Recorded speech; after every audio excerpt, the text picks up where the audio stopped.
Video کے نیچے subscribe کے بٹن پہ کلک کریں، بیل کے آئیکن پہ کلک کیجئے تاکہ ہر نئی ویڈیو کی نوٹیفیکیشن آپ کو مل جائے۔ الحمدللہ رب العالمین والعاقبۃ للمتقین والصلاۃ والسلام علی سید الرسل و خاتم النبیین، اما بعد۔ آج ہم امراض روحانی میں سے چھٹے مرض پر گفتگو کریں گے اور وہ ہے حب جاہ اور طلب شہرت۔ ظاہر ہے کہ امراض روحانیہ پر گفتگو چل رہی ہے کہ میلے کپڑے کو پہلے دھو کر صاف پاک کیا جاتا ہے، اب اس پر عطر چھڑکا جاتا ہے۔ اس روح کو سب سے پہلے جو گویا کہ ان جو ہے نا وہ امراض روحانیہ اور رذائل سے پاک کرنا ضروری ہے۔ اس میں سے 5 پر ہم نے گفتگو کر لی تھی۔ آج جو وہ روحانی مرض ہے حب جاہ اور طلب شہرت۔ حب جاہ کا مطلب یہ ہے کہ انسان کی یہ خواہش ہو جاتی ہے کہ لوگوں کے دل میرے قابو میں آ جائیں، لوگوں کے دل میرے قابو میں آ جائیں اور وہ میری خواہش کے مطابق میرے مطیع تابع دار ہو جائیں اور میری خوب تعریف کریں، اور اس تعریف کے نتیجے میں میری شہرت پورے عالم میں پھیلے اور میں بڑائی کے ساتھ زندگی گزاروں۔ اس کو کہتے ہیں حب جاہ۔ اور حب جاہ بہت خطرناک مرض ہے، یہ حب مال سے بھی زیادہ خطرناک ہے۔ ایک غریب آدمی کے اندر بھی یہ خواہش پیدا ہو سکتی ہے، جس کے پاس مال نہیں ہے وہ یہ چاہ سکتا ہے کہ یار میری تعریف پوری دنیا کے اندر ہو اور سب لوگ میری من مانی زندگی پہ چلے، تو یہ حب جاہ۔ اس لیے قرآن کریم میں اللہ تبارک و تعالیٰ فرمایا کہ آخرت کی جو نعمتیں ہیں وہ مخصوص ہیں انہی لوگوں کے لیے جو دنیا میں بڑھ چڑھ کے نہیں جینا چاہتے اور دنیا میں فساد کو پسند نہیں کرتے، انہی کے لیے۔ تو ظاہر حب جاہ کے جو خواہش مند ہیں وہ اپنی بڑائی چاہتے ہیں، اپنی تعریف چاہتے ہیں اور چاہتے ہیں سب میرے مطیع بندے ہو جائیں، تو گویا کہ در پردہ وہ ایک نئی خدائی چاہتے ہیں، اللہ کے مقابلے میں ایک خدائی کا دعویٰ کرتے ہیں اصل میں۔ اور یہی مرض جب بڑھتا چلا جاتا ہے تو پھر وہ فرعون کے نعرے کی انتہا کو پہنچتا ہے کہ انا ربکم الاعلی، میں تمہارا سب سے بڑا رب ہوں۔ کیونکہ لوگ مطیع ہوتے چلے جاتے ہیں تو اس کو خدائی کا زوم ہو جاتا ہے اور وہ خدائی کا دعویٰ کر دیتا ہے۔ اس لیے حب جاہ بہت خطرناک ہے۔ یہاں تک کہ حدیث میں آیا کہ نبی کریم صلی اللہ علیہ وسلم کا ارشاد ہے کہ اگر 2 بھیڑیے وہ ایک بکریوں کے گلے کے اندر چھوڑ دیے جائیں تو وہ اتنی تباہی نہیں مچائیں گے، اتنا نقصان نہیں کریں گے کہ جتنا کہ ایک دیندار مسلمان کو جو ہے وہ حب جاہ کا مرض تباہ کرتا ہے۔ اچھا ہاں، اگر ایک دیندار آدمی کو حب جاہ کا مرض لگ جائے تو اس کا دین برباد ہو جاتا ہے، ایمان نفاق سے بدل جاتا ہے۔ اس سے اس کی ایک بنیادی نقصان یہ ہے کہ انسان جو ہے نا وہ اس کا ایمان نفاق سے بدل جاتا ہے، انسان منافق ہو جاتا ہے۔ اور منافق اس لیے ہوتا ہے کہ وہ اصل میں اپنی طلب شہرت چاہتا ہے اور اس کے حصول کے لیے وہ بات کو کسی طرح چاہے پلٹ دے، اپنے دینی ایمان کو جیسے چاہے بھیج دے، لیکن چاہتا یہ کہ مجھے یار یہ بڑائی ملے، میرا نام ہو دنیا میں۔ اس لیے فرمایا کہ اس سے نفاق پیدا ہوتا ہے اور نفاق کے نتیجے میں وہ اپنی بڑائی کے لیے ساری کوشش کرتا ہے، اور جبکہ خدا حدیث میں بھی فرمایا گیا کہ یہ بڑائی اور تکبر میری چادر ہے، جو اس کو چھیننے کی کوشش کرے گا میں اس کو تباہ کر دوں گا۔ اچھا، اس لیے یہ بہت خطرناک مرض ہے، اس سے بچنا ضروری۔ جی حضرت، اس میں کنفیوژن ہے کہ طلب شہرت، ایک آدمی مشہور ہونا چاہتا ہے تو وہ تو اپنی ظاہری جمال کی وجہ سے یا کسی اچیومنٹ کی وجہ سے مشہور ہونا چاہتا ہے، تو وہ تو ایک ظاہری سبب ہے، یعنی جسمانی طور پہ وہ مشہور ہونا چاہتا ہے، تو اس سے روح کس طرح متاثر ہوتی ہے؟ اچھا سوال کیا آپ نے۔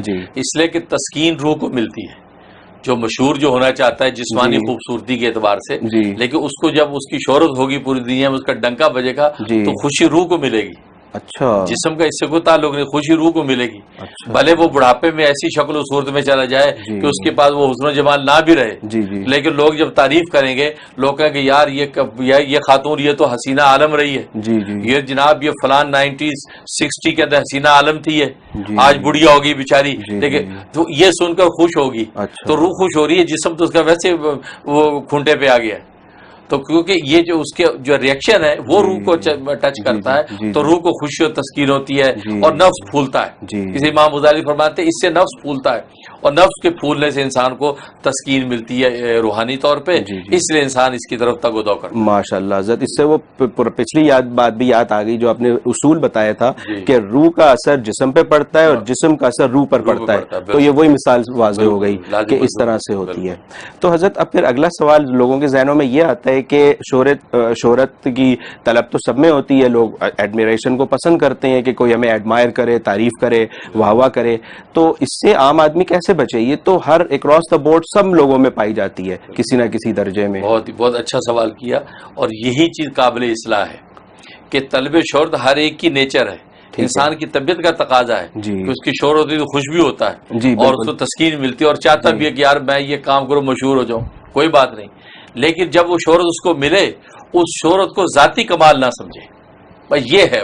اس کو جب ذاتی کمال سمجھ بیٹھتا ہے تو خدائی کے دعوے کو پہنچتا ہے۔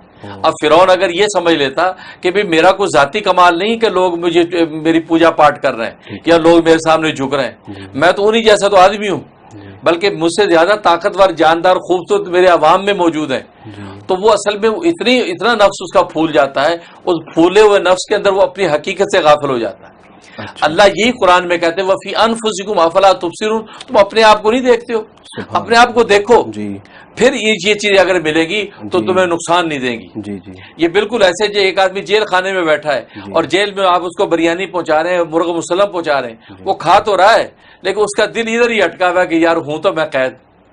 وہ کھانے سے دھوکہ نہیں کھائے گا کہ یار عیاشی چل رہی ہے بھائی، مجھے مرغ مسلم مل رہے ہیں، قورمہ بریانیاں، نہیں، وہ جیل خانے کی جو ہے سلاخیں، اس کا تصور اس کے دماغ میں رہے گا کہ میں جو ہوں تو قیدی بھائی، مجرم ہوں، ویسے مجھے اگر یہ سپرنٹینڈنٹ نے بریانی دے دی تو میں کسی خوش فہمی کا شکار نہ ہوں کہ میری بڑی عزت ہو رہی ہے، میں تو جیل میں ہوں۔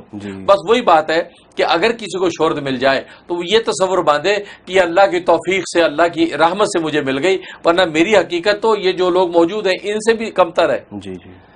وہ بھی کھاتے پیتے ہیں، وہ کھائے پیے بغیر جی نہیں سکتے، میں بھی کھاتا پیتا ہوں، کھائے پیے بغیر جی نہیں سکتا، وہ بھی ہکتے موکتے ہیں، میں بھی ہکتا موکتا ہوں، تو کمال کچھ نہیں ہے، تو میری ذات کا کوئی کمال نہیں، یہ رب کریم کی عنایت ہے کہ اس نے مجھے یہ شہرت عطا فرما دی۔ اس کا نتیجہ یہ ہوگا کہ اس کو نعمت عظمیٰ سمجھ کے اس کو شکر کرے گا اور لوگوں کی کے سامنے تواضع اختیار کرے گا، کبر کا شکار ہو کر رعونت کے اندر مبتلا نہیں ہوگا۔ بالکل حضرت، یہی پوچھنے جا رہا تھا کہ آپ نے تکبر کا دروازہ بند کروا دیا اس کے ذریعے سے۔ تکبر اٹ سیلف ایک بہت بڑا مرض ہے، انشاءاللہ اس پہ بھی آپ سے کسی دن رہنمائی لیں گے کہ اس سے کس طرح ڈیل کریں۔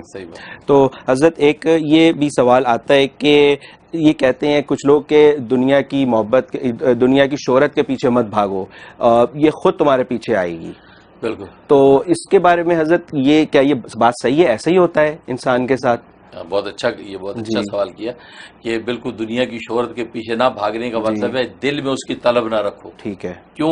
اس لیے کہ اپنی حقیقت میں نگاہ رکھو، کہ اپنی حقیقت میں ہم جب نگاہ رکھیں ہم سوچیں کہ نہیں، ہم تو شہرت کے قابل نہیں ہیں، ہمیں تو کوئی نہ ہی جانے تو اچھا ہے بھائی، ہم ہیں کیا؟ ہم تو عیوب اور نقائص کی ایک پوٹلی ہیں، ہمارا ظاہر باطن یہ کیا؟ یہ تو اللہ نے ہمارے اوپر یہ چمڑی، یہ ڈسٹمبر پھیر دیا چمڑی کا، ہم گورے نظر آتے ہیں۔ اگر یہ چمڑی کا ڈسٹمبر اتر جائے تو کالے گورے کا فرق پتہ نہ چلے۔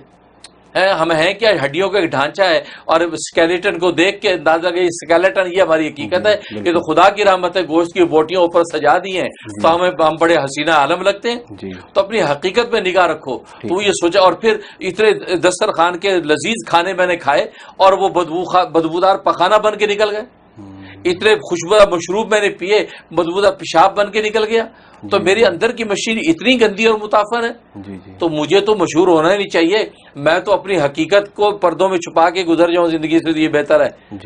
اصل یہ ہے، تو حقیقت ذات پہ نگاہ رکھیں تو طلب شہرت پیدا ہی نہیں ہونی چاہیے انسان میں، کیونکہ دیکھو انسان اگر گندگی اور آلودگی کے اندر مبتلا ہو تو کیا چاہتا ہے کہ لوگوں کو پتہ چلے کہ یار میرے کپڑوں پہ گندگی لگی ہوئی؟ بالکل نہیں، بلکہ چھپا چھپو کے بھاگے گا وہاں سے۔ لیکن اگر خوشبو لگائی ہوئی ہے، اب آپ جو ہر ایک کو گلے ملتے پھریں گے تاکہ پہنچے بھی میں خوشبو لگائی ہوئی ہے، برینڈ خوشبو ہے۔ تو اس لیے انسان سوچے میں اپنی ذات کے اعتبار سے ایک ناپاک پانی کے خطرے سے پیدا ہوا ہوں۔ اور وہی بڑا اچھا واقعہ مجھے یاد آ گیا، ایک اللہ والے چلے جا رہے تھے اور ایک بابو جی سامنے سے آ رہے تھے، تو وہ بابو جی ٹکرا گئے وہ اللہ والے اس سے۔ تو بابو جی کو غصہ آیا، کہا کہ اندر کیا نظر نہیں آتا تو وہ بیچارے بزرگ کہتے بھائی معاف کرنا بھائی، کیا معاف کرنا، تم مجھے جانتے نہیں میں کون ہوں؟ تو وہ درویش اللہ والا کہتا ہے، انہوں نے دیکھا اس کو، کہا کہ ہاں جانتا ہوں میں تم کو، کہتے کون ہوں؟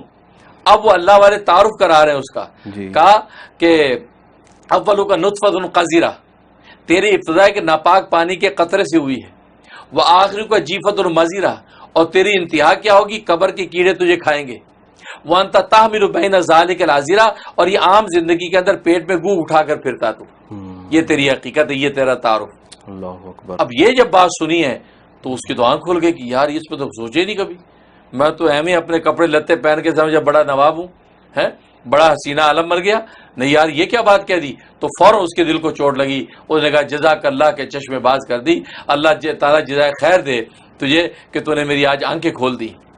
تو حقیقت تو انسان کی ہے بالکل کہ انسان کا اول اس کا کیا ہے انتہا کیا اور درمیان میں کیا ہے. پیٹ میں گو ہے, یہ چمڑی کٹے تو یہاں خون نکلا, خون نجس ہے, اور نجس خون کے ساتھ اللہ اپنے دربار میں بلانا گوارا نہیں کرتا, پہلے پاک ہو گیا ہو. ہے وہ مشروب پیا تھا, پیشاب بن کے نکلے نا, نکل جائے تو وضو کے بغیر آپ کو استنجے کے بغیر نماز نہیں. تو اب حقیقت کیا ہے, یہ تو متعفن ہی متعفن ہے. اس کو تو حق ہی نہیں پہنچتا کہ یہ شہرت کی طلب کرے, اور اس کو اپنی حقیقت میں جب نگاہ ہوگی تو شہرت کی طلب ہی اس کے اندر پیدا نہیں ہوگی. اور اگر پیدا ہو تو میں نے کہا کہ نگاہ اس پہ رہے کہ یا اللہ یہ جو میں گو کی پوٹلی ہوں, تو ہی اپنی رحمت سے اس کے اوپر جو ہے نا اپنی ستاری کا پردہ تان کے تو عزت اور عافیت کی زندگی دے دے, اور اللہ کی عنایت سمجھ کے زندگی گزارے. جی حضرت, یہ تو عقل میں آنے والی بات بھی نہیں ہے کہ ایک انسان جس نے چلے جانا ہے, دنیا سے فنا ہو جانا ہے, اور جو اس کے پیچھے تعریف کرنے والے ہیں وہ بھی ختم ہو جائیں گے ایک دن, تو ایسی چیز کے ذریعے آپ شہرت حاصل کریں, ان کے ذریعے اپنی تعریف مدائی کرائیں, مدح سرائی کرائیں, وہ بھی چلے جائیں گے, آپ بھی چلے جائیں, وہ بندہ بھی چلا جانا ہے, تو پھر یہ تو بڑی ٹیمپریری ایک چیز ہے. آپ اس کے پیچھے اتنا خوش ہو رہے ہیں انسان, اور ایک ببل میں بنا کے اس کو خوش ہو رہے ہیں, تو یہ تو بڑی کم فہمی کی بات بھی ہے ان لوگوں کے لیے. بس یہ چیز تو آپ کو بزرگوں کی, اللہ والوں کی صحبت سے حاصل ہوئی نا, کہ آپ یہ بات کہہ رہے ہیں کہ یہ تو کم فہمی کی بات ہے یار. یہ تو بالکل وہ بھی ختم ہو, سب نے فنا ہو جانا ہے, تو بھائی یہ کس بات کی خواہش. ہاں یہ تو آپ کو یہ توفیق اللہ نے یہ عطا کر دی, ورنہ عام لوگ تو وہ ببل کی زندگی گزارتے ہیں, بلکہ ببل پھلانے پہ تو خوش ہوتے ہیں. ببل تو خود ایک گیم بنی ہوئی ہے, تو خوش ہوتے ہیں. تو اس لیے بھائی یہ عام لوگ, لیکن جب اللہ والوں کی صحبت, تبھی تو قرآن نے کہا کہ یا ایھا الذین آمنوا اتقوا اللہ, اے ایمان والو تقوی کی زندگی اختیار کرو, اللہ سے ڈرتے رہو. کونوا مع الصادقین, سچوں کی صحبت میں رہو.